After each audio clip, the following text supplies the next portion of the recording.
நான் கேட்குறேன், 4 எம்எல்ஏக்கள் போகிறத பற்றி நீங்கள் கவலைப்படுறீங்கல்ல? விடுதலை சிறுத்தைகள் வெளியில் வந்தால் ஒரு ஆட்சியே போயிருமே, அதை பற்றி யோசிக்கவே மாட்டேங்கிறீங்க. விடுதலை சிறுத்தைகள் வெளியே வந்து ஆட்சி கலைஞ்சிரும் அப்படின்னு நிச்சயமாக நான் சொல்கிறேன். விடுதலை சிறுத்தைகள் எங்கே அங்கம் வகிக்கிறதோ அந்த கூட்டணி தான் வெற்றி பெறும். இது தமிழ்நாட்டினுடைய தலையெழுத்தாக இன்றைக்கு மாற்றி இருக்கிறார் அண்ணன் திருமாவளவன். இதுவரை விடுதலை சிறுத்தைகள் நடத்திய ஆர்ப்பாட்டங்களும் விடுதலை சிறுத்தைகள் நடத்திய மாநாடுகளிலும் ஏதேனும் கலவரங்கள் நடந்ததுண்டா?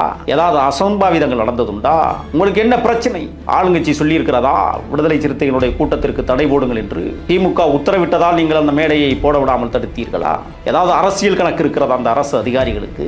அப்படி இருந்தும் கூட 2 சுமைந்து வாகனங்களை கொண்டு வந்து நிறுத்தி அதை மேடையாக்கி அதை சுற்றி தட்டிகளை வைத்து அந்த சுமையுந்துவிலே ஏறி நின்று அவர் வீர உரை ஆற்றுகிறார் என்றால் வேறு எந்த தலைவனாவது இந்த காரியத்தை செய்ய இயலுமா?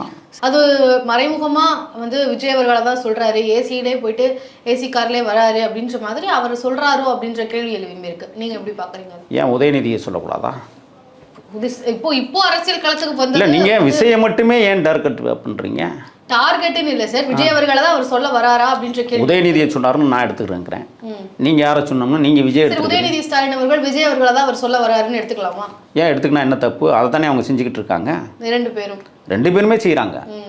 ஏன் அதற்கு முன்னாடி ஜெயலலிதா அம்மையார் செய்யலையா? நான் என்ன கேட்குறேன்னா, திராவிட முன்னேற்ற கழகத்திற்குள் இருக்கிற தீண்டாமை என்பது மிக உச்சபட்ச தீண்டாமை. தலித் அல்லாதோர் இயக்கத்தை உருவாக்கிய பெருமை ராமதாஸுக்கு சேரும் என்று சொன்னார். என்னுடைய பார்வையில் தலித் அல்லாதோர் என்று சொல்லக்கூடிய வகையில் செயல்பட்ட ராமதாஸ் மீது வழக்கை தொடுத்திருக்கலாம், தீண்டாமை வன்கொடுமை வழக்கு. ஆனால் அண்ணன் திருமா அதையெல்லாம் செய்யவில்லை. இப்படி எண்ணற்ற அதிகாரத்தை கையிலே வைத்திருக்கிற நீங்கள் எதை சாதித்தீர்கள்? உங்களை எதை சாதிக்க விட்டார்கள்? சொல்லுங்கள் பார்ப்போம். எல்லா இடத்துலையும் விடுதலை சிறுத்தைகள் கொடி பறக்க முடியல, வெட்டி வீழ்த்துறாங்க, ஒடிக்கிறாங்க.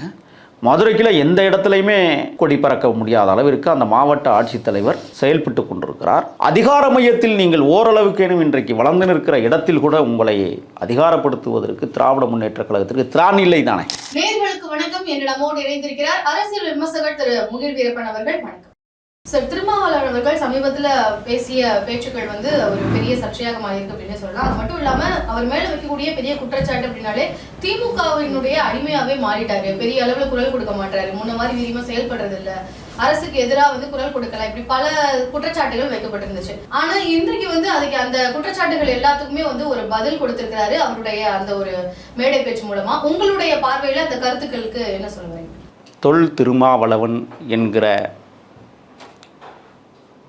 பேராற்றல் மிகுந்த பெருந்தலைவன் இரா திருமாவளவனாக இருக்கிற போது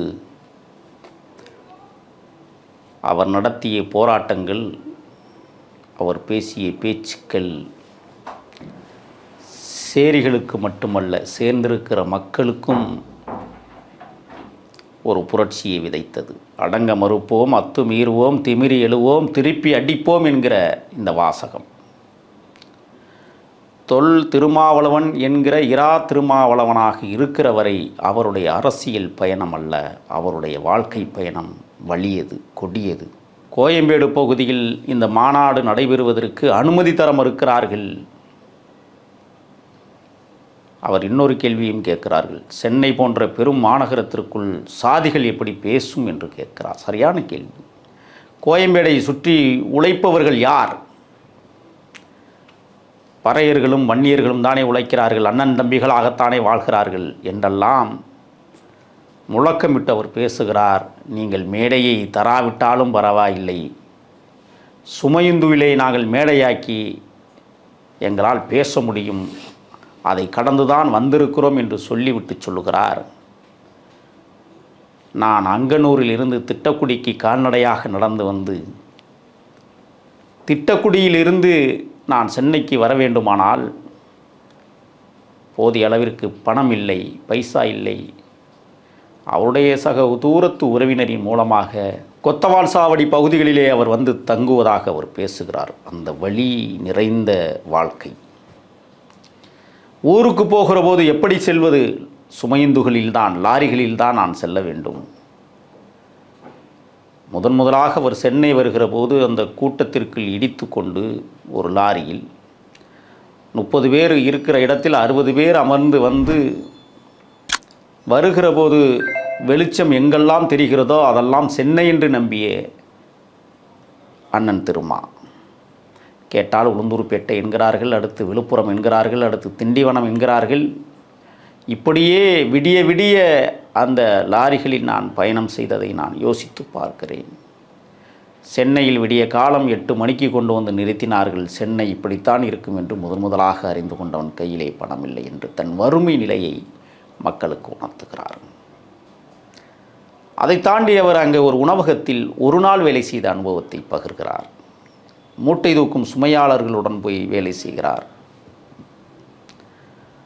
சாப்பாட்டிற்கே வழியில்லாத காலகட்டத்திலும் கூட படிப்பிற்காக சென்னை மாநில கல்லூரி மற்ற இதர கல்லூரிகளில் போய் விண்ணப்ப படிவங்களை வாங்கி பூர்த்தி செய்து படிப்பதற்கான ஏதுவாக ஒரு சூழலை உருவாக்க வேண்டும் என்று 1979களில் உருவாக்குகிறார் என்பதையெல்லாம் பேசி வருகிறார். அவர் சொன்னார், கடந்து வந்த தடங்கள் கடுமையானவை, ரத்தம் சிந்தியிருக்கிறோம், கதறி துடித்திருக்கிறோம், எரிகிற குடிசைகளுக்குள் இதயம் துளைத்திருக்கிறோம், வறுமையில் உழன்று கொண்டிருக்கிற அப்பாவி மக்களிடத்திலே போய் அரசியல் படுத்தியிருக்கிறோம் என்றெல்லாம் தன் பழைய காலத்து நினைவுகளை அவர் பகிர்கிற போது நமக்கு கண்களில் நீர் சொரிகிறது. அவர் இன்னொன்றையும் சொன்னார், குளிரூட்டி அறையில் இருந்துவிட்டு குளிரூட்டிக்கு மகிழ்ந்துவில் சென்றுவிட்டு குளிரூட்டியிலே இருந்து கொண்டு வாக்கு சேகரிக்கிற இடத்திலிருந்து நாங்கள் வரவில்லை. எளிய மக்களை அரசியல் படுத்துவதற்காக எண்ணற்ற போராட்டங்களை நடத்திவிட்டு இந்த களத்திற்கு வந்திருக்கிறோம் என்று சொல்லிவிட்டு சொன்னார். காவல்துறைக்கு சொன்னார், நாங்கள் எந்த சூழலிலும் போராடுவதற்கு வந்திருக்கிறோம், எந்த சூழலிலும் பேசுவதற்காக வந்திருக்கிறோம். நீங்கள் தடை செய்தால் அதை தூசி என தட்டிவிட்டு இந்த மக்கள் மன்றத்தில் நாங்கள் எந்த கருத்தை சொல்ல விரும்புகிறோமோ அதை கடந்து சென்று விட்டுத்தான் போவோம் என்று சொல்லுகிற அந்த பாங்கு, அவர் பேசிய அந்த ஆற்றல். அவர் இன்னொன்றையும் சொன்னார், தன் வறுமை காலத்து காலங்களில் சுவர் விளம்பரங்கள் செய்வதற்கு காசு இல்லாமல் தவித்த நேரங்களில் கைப்பட அவரே இரவு முழுவதும் சுவர் விளம்பரங்களை செய்துவிட்டு விடியற்காலம் போய் கையெழுத்து பிரதிகளை கையிலே எழுதி விடுதலை புலிகள் என்கிற ஏடை நான் வழிநடத்துகிற போது கூட எவ்வளவு சிரமங்கள் இருந்தது என்பதையும் அவர் பறைசாற்றுகிறார். இந்த கூட்டம் அனுமதிக்கவில்லை காவல்துறை. ஏன், எதனால்? இதுவரை விடுதலை சிறுத்தைகள் நடத்திய ஆர்ப்பாட்டங்களும் விடுதலை சிறுத்தைகள் நடத்திய மாநாடுகளிலும் ஏதேனும் கலவரங்கள் நடந்ததுண்டா? ஏதாவது அசம்பாவிதங்கள் நடந்ததுண்டா? என்ன காரணம்? கோயம்பேடு சரகத்தினுடைய அந்த காவல்துறை அதிகாரியை பார்த்து நான் கேட்கிறேன், உங்களுக்கு என்ன பிரச்சனை? ஆளுங்கட்சி சொல்லியிருக்கிறதா விடுதலை சிறுத்தைகளுடைய கூட்டத்திற்கு தடை போடுங்கள் என்று? திமுக உத்தரவிட்டதால் நீங்கள் அந்த மேடையை போட விடாமல் தடுத்தீர்களா? ஏதாவது அரசியல் கணக்கு இருக்கிறதா அந்த அரசு அதிகாரிகளுக்கு? அப்படி இருந்தும் கூட 2 சுமைந்து வாகனங்களை கொண்டு வந்து நிறுத்தி அதை மேடையாக்கி அதை சுற்றி தட்டிகளை வைத்து அந்த சுமையுந்துவிலே ஏறி நின்று அவர் வீர உரை ஆற்றுகிறார் என்றால் வேறு எந்த தலைவனாவது இந்த காரியத்தை செய்ய இயலுமா? சார், அந்த உரையின் போது நீங்களே சொன்னீங்க, குளிரூட்டி பொருத்தப்பட்டுள்ள வாகனங்கள்ல நாங்கள் அரசியல் செய்யலை அப்படின்ற மாதிரி, அப்படி நாங்கள் ஒன்றும் அரசியலுக்கு வரலை அப்படின்ற மாதிரி சொல்லியிருந்தாரு. அது மறைமுகமாக விஜய் அவர்களை தான் சொல்கிறாரு, ஏசியிலே போயிட்டு ஏசி கார்லேயே வராரு அப்படின்ற மாதிரி அவர் சொல்கிறாரோ அப்படின்ற கேள்வி எழுப்பி இருக்கு. நீங்கள் எப்படி பார்க்குறீங்க? ஏன் உதயநிதியை சொல்லக்கூடாதா? இப்போ அரசியல் களத்துக்கு வந்து நீங்கள் விஷயம் மட்டுமே ஏன் டார்கெட் பண்ணுறீங்க? டார்கெட்னு இல்லை சார், விஜய் அவர்களை தான் அவர் சொல்ல வராரா அப்படின்ற கேள்வி. உதயநிதியை சொன்னாருன்னு நான் எடுத்துக்கிறேன். நீங்கள் யாரை சொன்னோம்னா நீங்கள் விஜய் உதயநிதி ஸ்டாலின் அவர்கள் விஜய் அவர்களை தான் அவர் சொல்ல வராருன்னு எடுத்துக்கலாமா? ஏன் எடுத்துக்கினா என்ன தப்பு? அதை தானே அவங்க செஞ்சுக்கிட்டு இருக்காங்க. 2 பேருமே செய்கிறாங்க. ஏன் அதற்கு முன்னாடி ஜெயலலிதா அம்மையார் செய்யலையா? சொல்லுங்க. குளிரூட்டி வாகனத்தில் தான் போனார், குளிரூட்டி நிறைந்த வானூர்தியில் தான் வந்து இறங்கினார். அப்போ அதெல்லாம் என்ன? ஏன் கருணாநிதி எப்படி போனார்? இப்பொழுது ஸ்டாலின் என்ன செய்து கொண்டிருக்கிறார்? கருணாநிதி அவர்கள்லாம் மக்கள் பணி செஞ்சதே இல்லை, இந்த மாதிரி மக்களை சந்திச்சதே இல்லையா சார்? இல்லை கூட்டம் இல்லை, குளிரூட்டியில் தானே அவரும் போனார். குளிரூட்டி நிறைந்த மகிழுந்தில் தானே அவரும் போனார். அப்போ அதுக்கு பேர் என்ன? கேரவான்ங்கிறது இன்னைக்கு இந்த தலைமுறைக்கு ஒரு வாகனத்தை கண்டுபிடித்திருக்கிறார்கள். அதை எல்லோருமே பயன்படுத்துகிறார்களே. முதல்வர் ஸ்டாலின் தான் பயன்படுத்துகிறார். யார் பயன்படுத்தலைன்னு சொல்லுங்கள். ஏன் இப்போ ஸ்டாலின் கேரவானில் போகிறார்? அது பக்குவமுள்ள அரசியலா பக்குவமற்ற அரசியலா? அதுக்கு பதில் சொல்லுங்கள் நீங்கள். அப்போ அவர் போகிறது எதில்? அவர் என்ன சுமைந்துல போய் அன்னை மாதிரி மேடை போட்டுக்கிட்டு பேசிகிட்டு இருக்கிறாரா? இல்லை எந்த இடத்துலையும் நின்று போய் இறங்கி கொடியேற்றுறாரா? கேட்டால் சொல்லுவீங்க புரோட்டோக்கால் இருக்குது, முதலமைச்சருக்குன்னு ஒரு விஷயம் இருக்குன்னு. ஏன் முதலமைச்சராக இருந்த காமராஜர் இப்படி போனார்? எளிய மக்கள்கிட்ட தானே போனார். அவர் முதலமைச்சராக இருக்கலையா? பக்தவசலம் எப்படி போனார்? இந்த நாட்டின் முதலமைச்சர் ஆகலையா? ஏன் எம்ஜிஆர் கூட எத்தனையோ இடங்களில் போய் இறங்கி கொடியேற்றிருக்கிறாரு, பண்ணலையா? ஏன் கலைஞர் கருணாநிதி அவர்களே ஒரு குறிப்பிட்ட காலம் வரை வந்து மக்களோடு மக்களாக தானே நின்னார். அப்போ இன்னைக்கு நடைபெறுகிற இந்த அரசியல் தளம் என்பது ஒரு மாற்றத்துக்கான வியூகத்தை அமைக்கக்கூடிய வகையில் இன்னொன்று என்னென்னா, பயணங்கள் எளிதாக வேண்டும், களைப்புக்குள் வந்து விடக்கூடாது. பல இடங்களுக்கு போகிற பயணங்கள் இருக்குது. இப்போ தேர்தல் காலங்களில் நீங்கள் வந்து பார்த்திங்கன்னா எல்லா அரசியல் தலைவர்களுமே கேரவான் பயன்படுத்துகிறார்கள். அது காரணம் என்ன? சீக்கிரம் போகணும், எல்லா மக்களையும் சந்திக்கணும், எல்லா இடத்துக்கும் போகணும் அப்படிங்கிற ஒரு விரைவான வேலை திட்டம் அது. அப்போ இன்றைக்கி வந்து அது தேவைப்படுகிறது. மக்கள் அதையும் அங்கீகரித்திருக்கிறார்கள்ல.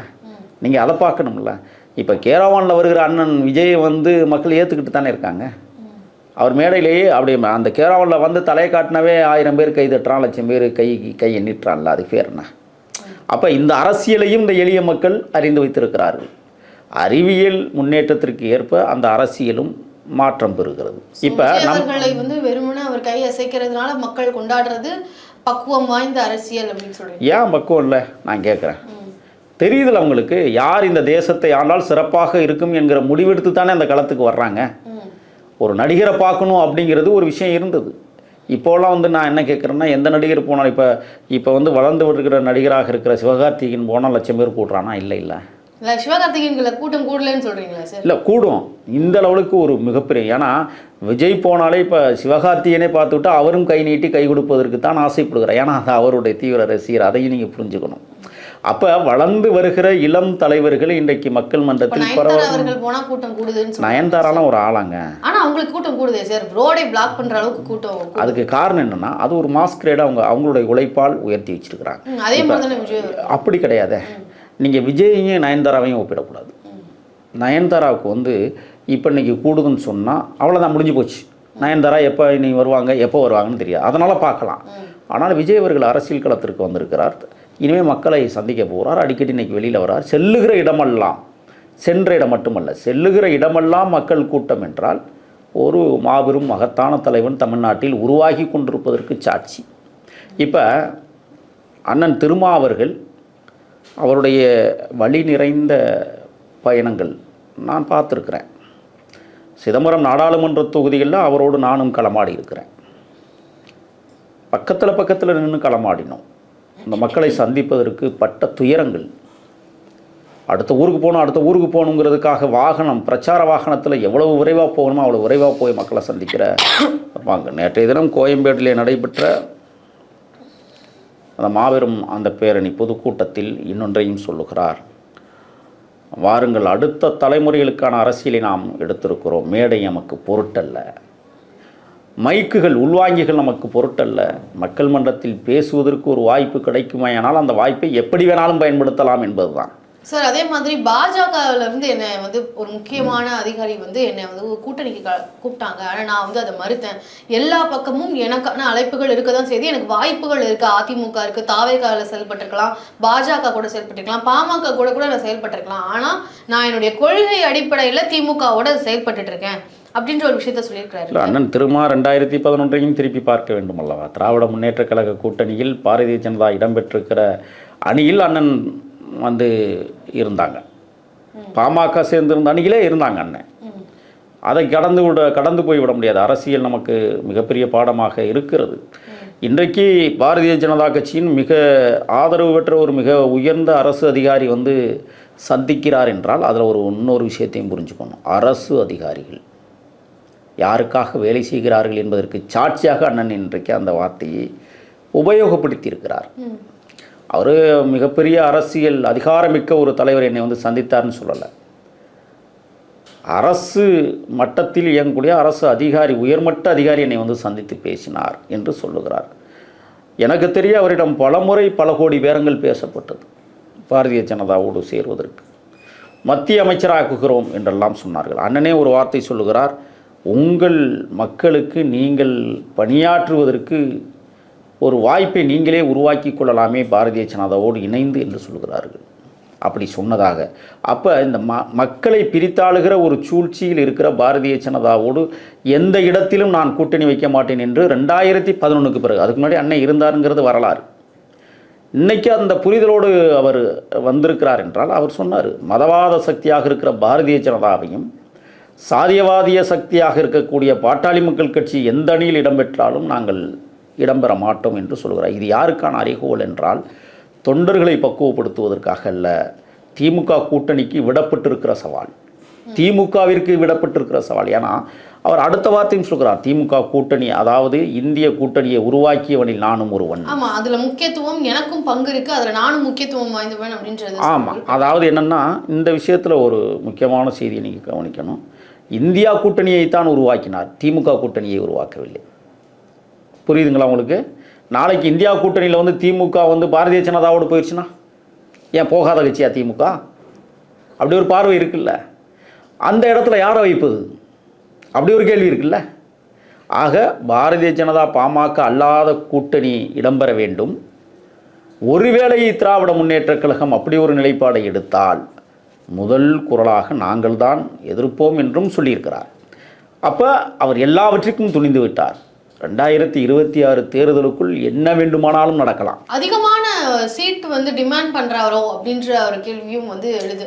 அதை வந்து திமுக தர மறுத்தாங்கன்னா நாங்கள் வேறு மாதிரி செயல்படுவோம் அப்படின்ற ஒரு எச்சரிக்கையாக இதை எடுத்து. கண்டிப்பாக. ஏன் வளர்ந்த கட்சி, தமிழ்நாடு முழுவதும் கிளைகளை அமைத்திருக்கிற கட்சி, ஒரு மாஸ்கிரேடு உள்ள கட்சி விடுதலை சிறுத்தைகள், நீண்ட நெடிய போராட்ட களத்தை தொடங்கியிருந்த கட்சி, இன்றைக்கு மாதந்தோறும் மாநாடு நடத்துகிற ஒரு கட்சியாக விடுதலை சிறுத்தைகள் கட்சி இடம்பெற்றிருக்கிறது தமிழ்நாட்டு அரசியல் தளத்தில்.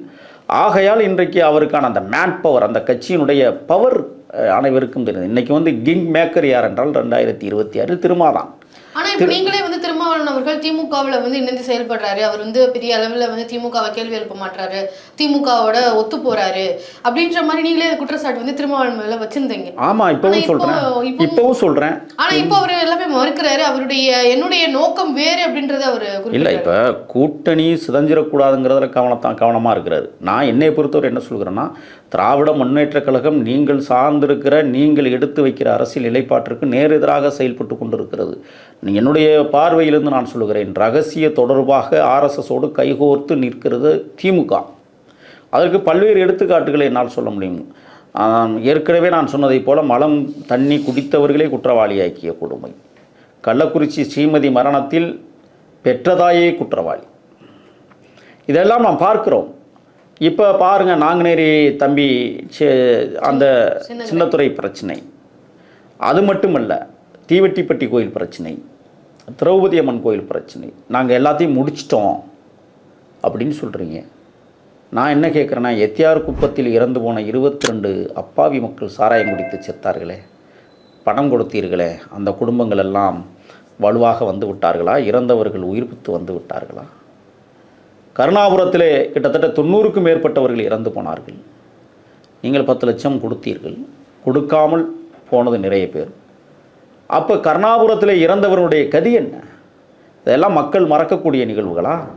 அப்போ அண்ணன் வந்து இன்றைக்கி வந்து திராவிட முன்னேற்ற கழக கூட்டணியில் வலுவாக இருக்கிறார் என்றால், இது போன்ற சம்பவங்களுக்கு திமுகவினுடைய நிலைப்பாடு என்ன? அதாவது தருமபுரி மாவட்டம் நாயக்கன்கொட்டாய் கலவரம், தம்பி இளவரசனும் திவ்யாவும் காதல் புரிந்த உன்னத காதல் சின்னங்கள், 3 கிராமங்கள் தீ வைத்து கொளுத்தப்பட்டது, அப்பாவி மக்களுடைய சொத்துக்கள் சூறையாடப்பட்டது, இளவரசனை பறிகொடுத்தார்கள். அந்த அடிப்படையில் தானே பாட்டாளி மக்கள் கட்சி இருக்கிற அணியில் இடம்பெற மாட்டோம் என்று சொன்னதோடு மட்டுமல்ல, தலித் அல்லாதோர் இயக்கத்தை உருவாக்கிய பெருமை ராமதாஸுக்கு சேரும் என்று சொன்னார். என்னுடைய பார்வையில் தலித் அல்லாதோர் என்று சொல்லக்கூடிய வகையில் செயல்பட்ட ராமதாஸ் மீது வழக்கை தொடுத்திருக்கலாம், தீண்டாமை வன்கொடுமை வழக்கு. ஆனால் அண்ணன் திருமா அதையெல்லாம் செய்யவில்லை. நான்லாம் ரொம்ப கொஞ்சம் சின்ன வயசாக இருந்ததுனால அந்த பக்குவம் நம்மளுக்கு வரல. இன்றைக்கி நாம் யோசித்து பார்க்கணும், தாழ்த்தப்படுத்தப்பட்டவர்களுக்கு அல்லாத ஒரு இயக்கத்தை இந்த மண்ணிலே அவன் உருவாக்குகிறான் என்றால் எவ்வளவு அயோக்கியத்தனமான செயல்பாடு என்பதையும் அண்ணன் கோடிட்டு காட்டியிருக்கிறார். ஆக திராவிட முன்னேற்றக் கழகத்தில் நீங்கள் இன்றைக்கி பின்னி பிணைந்திருக்கிறீர்கள். நான் என்னுடைய பார்வையிலிருந்து கேட்கிறேன், கூட்டாட்சிக்கு ஒத்து வருமா திராவிட முன்னேற்றக் கழகம்? உங்களை ஒரு ஆளுமை மிகுந்த தலைவரை, உங்களைப் போல இன்றைக்கு செயலாற்றல், சிந்தனையாற்றல், பேராற்றல் மிகுந்த பெருந்தலைவனாக என் பார்வையில் நீங்கள் இருக்கிறீர்கள். ஏன் இந்த மண்ணில் நீங்கள் ஒரு துணை முதல்வராக கூட முடியவில்லை? அதான் சார், இப்போ ஒரு சிந்தனை ஆற்றல் மிகுந்த ஒரு செயலாற்றல் மிகுந்த ஒரு தலைவர் இந்த முடிவு எடுத்திருக்காருன்னா அதுக்கு காரணம் என்னவா இருக்கும்னு நினைக்கிறீங்க? அவர் திமுக கூட்டணியில பயணிக்கணும்னு நினைக்கிறாரு, அதிகாரத்துல நமக்கு பங்கு இருக்கணும்னு நினைக்கிறாரு. அது அவர் ஏன் அந்த முடிவு எடுத்திருப்பாரு? நீங்க உங்களுடைய பார்வையில இவ்வளவு ஒரு உயர்ந்த தலைவராக தோன்றக்கூடியவர் இந்த ஒரு முடிவு எடுத்திருக்காருன்னா அதுக்கு ஒரு காரணம் இல்லாமல் இல்லை. எனக்கு நான் எதிலிருந்து நான் பார்க்கிறேன் என்றால், இப்பொழுது உங்களிடத்திலே 4 சட்டமன்ற உறுப்பினர்கள், 2 நாடாளுமன்ற உறுப்பினர்கள், 100க்கும் மேற்பட்ட பேரூராட்சி மற்றும் நகர்மன்ற உறுப்பினர்கள், துணை மேயர் என்கிற பொறுப்புகள், சென்னையில் மட்டுமே இன்றைக்கி நீங்கள் 4 கவுன்சிலர்ஸ் விசிகா சார்பில் வச்சுருக்கிறீங்க. இப்படி எண்ணற்ற அதிகாரத்தை கையிலே வைத்திருக்கிற நீங்கள் எதை சாதித்தீர்கள்? உங்களை எதை சாதிக்க விட்டார்கள்? சொல்லுங்கள் பார்ப்போம். எல்லா இடத்துலையும் விடுதலை சிறுத்தைகள் கொடி பறக்க முடியல, வெட்டி வீழ்த்துறாங்க, ஒடிக்கிறாங்க. மதுரைக்கில் எந்த இடத்துலையுமே கொடி பறக்க முடியாத அளவிற்கு அந்த மாவட்ட ஆட்சித்தலைவர் செயல்பட்டு கொண்டிருக்கிறார். அப்போ அதிகார மையத்தில் நீங்கள் ஓரளவுக்கேனும் இன்றைக்கு வளர்ந்து நிற்கிற இடத்தில் கூட உங்களை அதிகாரப்படுத்துவதற்கு திராவிட முன்னேற்றக் கழகத்திற்கு திராணி இல்லை தானே? நான் என்ன கேட்குறேன்னா, திராவிட முன்னேற்றக் கழகத்திற்குள் இருக்கிற தீண்டாமை என்பது மிக உச்சபட்ச தீண்டாமை சார். ஆனால் இப்போ அவர் இந்த 4 எம்எல்ஏக்கள் இருக்கிறாங்க அப்படின்னா, இப்போ 4 சீட்டுகள் அவருக்கு இருக்கு, அது இல்லாம போயிட்டுன்னா இன்னுமே லாஸ் விசிகாவுக்கு தானே இருக்கும். இப்போ காலனி அப்படின்ற அந்த பெயர் மாற்றம் இனிமே ஜிஓல இடம்பெறாது அப்படின்ற அதுவுமே ஒரு முக்கியமான சீர்திருத்தத்தில் நீங்க காலனி என்கிற சொல்லை எடுத்து விட்டால் சாதியம் ஒளிந்து விடுமா? இப்படி ஒரு கேள்வி இருக்கு. சேரி என்று தான் இன்றும் புழங்குகிறார்கள். புரியுதுங்களா? ஆதி திராவிடர் காலனியை ஏடி காலனிட்டான், எஸ்சி காலனின்னு புது பேர் வச்சு கெஜெட்டில் எல்லாம் போட்டிருக்காங்க. அதுக்குள்ள நம்ம நுழைஞ்சோம்னா நிறைய ஏவிஎம். இல்லை நான் என்ன கேட்குறேன்னா, இல்லை வரவேற்புரை இருந்தாலும் கூட நான் இன்னொன்று கேட்குறேன். நீங்கள் கவுண்டன்புதூரை எப்போ மாற்ற போகிறீங்க சொல்லுங்கள். இதுக்கு ஒரு இல்லை பெரிய கவுண்டம்பாளையம் எப்போ 60 வருஷத்துக்கு பிறகு தான் உங்களுக்கு ஞானோதயம் வந்துருக்கு. விசிகா கூட்டணியில் இருந்து இப்போ 4 ஆண்டு காலம் என்ன பண்ணாங்க? இப்போ பண்ண வேண்டிய தேவை இன்னும் 1 வருஷத்துக்குள்ளே தேர்தல் வரப்போது இதெல்லாம் செய்யலைன்னா விசிகா வெளியில் போயிடுச்சுன்னா நம்ம உள்ளதும் போச்சுறான். நான் கேட்குறேன், 4 எம்எல்ஏக்கள் போகிறத பற்றி நீங்கள் கவலைப்படுறீங்கள? விடுதலை சிறுத்தைகள் வெளியில் வந்தால் ஒரு ஆட்சியே போயிருமே, அதை பற்றி யோசிக்கவே மாட்டேங்கிறீங்க. அதை ஏன் யோசிக்கல? அப்போ நீங்கள் என்ன செய்ய யோசிக்கிறீங்கன்னா, விடுதலை சிறுத்தைகள் வெளியே வந்து ஆட்சி கலைஞ்சிரும் அப்படின்னு நிச்சயமாக நான் சொல்கிறேன். விடுதலை சிறுத்தைகள் எங்கே அங்கம் வைக்கிறதோ அந்த கூட்டணி தான் வெற்றி பெறும். இது தமிழ்நாட்டினுடைய தலையெழுத்தாக இன்றைக்கு மாற்றி இருக்கிறார் அண்ணன் திருமாவளவன். நான் என்ன கேட்குறேன், அண்ணன் திருமாவளவன் திராவிட முன்னேற்றக் கழகத்தை தூக்கி பிடிப்பதிலே இவ்வளவு கவனமாக வேலை செய்கிறார் என்றால் ஏதோ ஒரு சிக்கல் அவருக்குள்ளும் இருக்கிறது என்பதை என்னால் புரிந்து கொள்ள முடிகிறது. சிக்கல் இருக்குன்னு நினைக்கிறீங்க? நிச்சயமாக இருக்கிறது. அதாவது என்ன சிக்கலுங்கிறது அது ரகசிய சிக்கலாக இருக்கலாம், அந்தரங்க சிக்கலாக இருக்கலாம், அது அவரவர்களுக்கு தான் தெரியும். ஆனால் இவ்வளவு தூரம் திராவிட முன்னேற்றக் கழகத்திற்கு முட்டுக் கொடுக்க வேண்டிய தேவை அண்ணன் திருமாவிற்கு வந்திருக்கிறது என்றால், அண்ணன் திருமா ஒரே ஒரு வார்த்தை, அண்ணன் திராவிட முன்னேற்றக் கழகம் பாரதிய ஜனதாவோடு கூட்டணி சேர்ந்தது, அதிமுக சேர்ந்திருக்கிறது.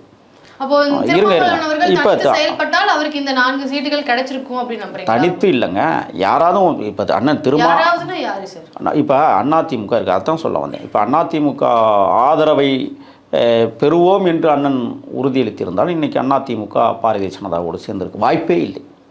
எப்படி சொல்றீங்க சார்? தமிழ்நாட்டின் நீங்க நேற்றைய பேச்சில் அவர் பேசுகிற போது ஒரு விஷயத்த சொல்றாரு. தொகுதிக்கு 1000 ஓட்டு உண்டா பாரதிய ஜனதாவிற்கு, ஆனால் அவர்கள் நிறுத்தக்கூடிய தொகுதியில் அதிமுக ஓட்டுகள் ஏன் நீங்கள் செலுத்துகிறீர்கள்னு கேட்குறாரு. அப்போ என்ன அர்த்தம்? 1000 ஓட்டு. அதை இன்னொன்று சொல்கிறாரு, அமித்ஷா கூட்டணி இல்லைன்னு எங்கள் தைரியம் இருந்தால் முறிக்க சொல்லுங்க பார்ப்போம். ஏன் அமித்ஷா தேடி வருகிறார்? ஓட்டு இல்லை, தேடி வருகிறார். ஆனால் தொகுதிக்கு 5000லேருந்து 6000 ஓட்டு வைத்திருக்கிற அண்ணன் திருமா அதிமுகவோடு கூட்டணி சேர்ந்திருந்தால் அந்த கூட்டணியை பற்றி யோசிச்சு பாருங்க. நீங்கள் அந்த கூட்டணிக்கு திருமாவளவன் அவர்கள் போகாதது ஏன் சார்? ஏன்னா இப்போ ஏற்கனவே பாஜக கூட கூட்டணியில் இருக்காங்க. இப்போ நீங்க திமுக 10 ஆண்டுகள் நான் சொல்றேன் இப்போ பாரதிய ஜனதாவை இந்த மண்ணிலே கால் ஊன்ற வைப்பதற்கு அண்ணன் திருமாவும் ஒரு காரணம்னு நான் சொல்றேன். இப்போ அதிமுகவோட அவங்க சவாரி செய்கிறாங்கல்ல, இப்போ அது அவங்களுக்கு தானே வலுவானது. அதிமுகவுக்கு வலுவா என்னங்கிறது அப்பாற்பட்ட விஷயம். பாரதிய ஜனதாவுக்கு வலுவா இல்லையா? அப்போ இந்த வலுவை கொடுத்தது யார்? அண்ணன் திரும்ப முடிவெடுத்திருக்கணும்ல. அவங்க தான் அங்கே பாரதிய ஜனதா விட்டு வெளியில் ஒட்டுமில்லை உறவுமில்லைன்னு சொன்னது யாருக்காக? நான் உங்களை நோக்கி தான் சொன்னாங்க. நாங்கள் பாரதிய ஜனதாவோட வெளியில் வந்துடுறோம், நீ என் பக்கம் வந்துருன்னு சொன்னாங்க. சொல்லாமல் சொன்னாங்க. நீ என்ன முடிவு எடுத்திருக்கணும்? பாரதிய ஜனதாவை தனித்து விட்டு இருந்தால் தமிழ்நாட்டில் எப்படி அவங்க நிலை வரும்? திமுக வந்து குற்றம் சாட்டுறீங்க, உள்ள வந்து சாதிய கொடுமைகள் இருக்குன்னு, அந்த மாதிரி ஒற்றுமையோட பாக்குறது இல்ல, திமுகவினுடைய செயல்பாடுகள் அப்படிதான் இருக்குன்னு சொல்றீங்க. அதிமுகவில் அந்த மாதிரி எதுவுமே இல்லையா? ஏன் அதிமுக கூட திருமாவளவர்கள் கூட்டணிக்கு வரணும்னு எதிர்பார்க்குறீங்க? இல்ல, நீங்க கேட்குற கேள்வி நல்ல கேள்வி. எனக்கு கண் பார்வைக்கு தெரிஞ்சவரை ஒரு சின்ன விஷயத்தை நான் சொல்லிட்டு போகலான்னு நினைக்கிறேன். என் கிராமத்தில் வந்து அதிமுக காரங்க ஆதிக்கவாதிகள் இருக்காங்க, திராவிட முன்னேற்ற கழகத்தை சார்ந்தவர்கள் இருக்கிறார்கள். அதிமுக காரங்க எப்படி செய்யணும்னா தோல் மேலே கை போட்டு அந்த ஒரு மனோபாவத்தோடு ஓட்டு கேட்பாங்க. திராவிட முன்னேற்ற கழகம் எப்படி தெரியுமா கேட்பாங்க கேள்வி? அட்னக்கால் போட்டுக்கிட்டு கொட்டாய்க்கில் உட்காந்துக்கிட்டு இங்கேருந்து கத்தி சொல்லுவான், ஏ மீனாச்சே அப்படிமா, ஏ காமாச்சே அப்படிமா. என் கிராமத்தில் நான் பார்க்குற விஷயங்களை நீங்கள் வந்து பொதுப்படையாக சொல்கிற மாதிரி இல்லை சார் இருக்கேன். இல்லை இதுதான் நீங்கள் உங்கள் கிராமத்தில் நீங்கள் திமுகவே இல்லை திமுகவே எங்கே போனாலும் சாதிய வன்மத்தோடு செயல்படக்கூடிய கிளை செயலாளர்லேருந்து எல்லாம். நான் கேட்குறேன், ராஜா எவ்வளோ பெரிய அறிவாற்றல் மிகுந்த தலைவர், அவர் ஆற்றாத உரைகளா இல்லை பெரியாரிசம் பேசாதவரா? ஏன் துணை பொதுச் செயலாளர் நீங்கள் வச்சுக்கிட்டே இருக்கிறீங்க? சரி, தாழ்த்தப்படுத்தப்பட்டவர்கள் சமூகத்தில் பிறந்தவர்கள் மட்டும்தான் தாழ்த்தப்படுத்தப்பட்ட ஒரு அமைச்சராக முடியுமா? மற்ற அமைச்சர் பதவி ஏன் கொடுக்க மாட்டேங்குது? சமுதாயத்துல சாதிய மனப்பான்மை இருந்துட்டு இருக்கு, அதுல திமுக மட்டும் எப்படி தனித்து செயல்படும்? திமுக தானே சமூக நீதி பேசுறீங்க, சமூக நீதி பேசுறதுனால இந்த சமுதாயத்துல இருந்து தனிப்பட்டு திமுக வந்து செயல்பட முடியும்னு நினைக்கிறீங்களா? செயல்பட வைக்கிற அதிகாரம் உங்கள்கிட்ட தானே இருக்கு. இப்போ அதிகாரம் உங்கள்கிட்ட இருக்கும்போது நீங்கள் அதை செய்யலாமே. ஏன் துரைமுருகனுக்கு தான் நீர்ப்பாசனத்துறை அமைச்சர் கொடுக்கலாமா? வேற ஆளுக்கு பறையர்களாக இருக்கக்கூடிய சமூகத்தில் பிறந்தவனுக்கு கொடுக்கலாமே. வளம் குளிக்கிற எந்த துறை இருக்கோ அதெல்லாம் வந்து கொடுப்பாங்கன்னு நம்புறீங்க? அப்போ ஏங்க அந்த கட்சியில் வந்து சபாநாயகரே வந்து ஒரு தாழ்த்தப்படுத்தப்பட்டவர் தான், அது தெரியுமா உங்களுக்கு? அப்போ இங்கே வைக்க முடியுமா உங்களால்? என்ன காரணம்? வருமானம் கொளிக்கக்கூடிய துறைகள் அனைத்தும் வசதி படைத்தவர்களுக்கு உயர்ந்த ஜாதிக்கே நீங்கள் கொடுத்து உட்கார வைக்கிறீங்கன்னு சொன்னால் அதுக்கு பேர் என்ன? தீண்டாமை தானே. அப்போ பாஜகவில் வந்து திரௌபதி முர்மு அவர்களுக்கு வந்து பதவி கொடுத்துருக்காங்க, அப்போ அதுவும் அது மாதிரி, அப்போ அதுவும் நல்ல கட்சின்னு சொல்லிடுவீங்களா? திரௌபதி முர்முக்கு கொடுத்து என்ன மரியாதை கொடுக்குறோம்? இன்றைக்கி கோயிலுக்குள்ள நுழைய முடியலையே முர்மு, அதை பற்றி என்ன யோசிக்கிறீங்க? கோயிலுக்குள்ள நுழைய முடியுதா? சங்கர மடத்துக்குள்ள போக முடியுமா? அப்போ என்ன அதுக்கு பேர்? ஆனால் அதிமுகவில் மரியாதை இருக்குது. அனைத்து இந்திய அண்ணா திராவிட முன்னேற்ற கழகத்தில் ஒரு வெகுளித்தனம் இருக்கும், திமுகவில் ஒரு கரடுத்தனமான ஒரு முரட்டுத்தனமாக இருக்கும். மரியாதை இருக்கா சார்? எந்த இடத்துலையும் மரியாதை இல்லை. அண்ணன் திரும்ப எழுதுகிற கடிதங்கள் அனைத்தும், அமைச்சர்களுக்கு அனுப்பப்படுகிற கடிதங்கள் அனைத்தும் குப்பையில் தான் கிடக்கு. அதுக்கு பேர் என்ன? நீங்கள் அதிமுக கொண்டே கொடுங்க ஒரு அமைச்சராக இருக்கிறவன்ட்ட, அப்படி அண்ணன் கொடுத்து விட்டாங்களா உடனே பரிசீலனை பண்ணுவாங்க. எப்படி சொல்றீங்க சார்? அவங்க பரிசீலனை பண்ணுவாங்க, இவங்க குப்பையில போடுவாங்க. நீங்கள் இதுதான் நடைமுறை. நீங்கள் அதிமுக அதான் முதவே சொன்ன, அதிமுகவில் ஒரு வெகுளித்தனம் இருக்கும், திராவிட முன்னேற்ற கழகத்தில் ஒரு போக்கிரித்தனம் இருக்கும். நான் பார்த்துருக்குறேன். நீங்கள் இங்கே ஒரு அறையில் உட்காந்தெல்லாம் யோசிக்கக்கூடாது, வெளியில் போய் அவங்கள்ட்ட பழகி பாருங்கள், உங்களுக்கு தெரியும். கிராம சூழலில் வாழ்ந்து பாருங்கள், உங்களுக்கு புரியும். ஏன்னா நான் வாழ்ந்துருக்கிறேன், பழகி இருக்கிறேன். ஆனால் அதிமுக இப்போ உடஞ்சி போயிருக்கே, அது காரணம் என்ன?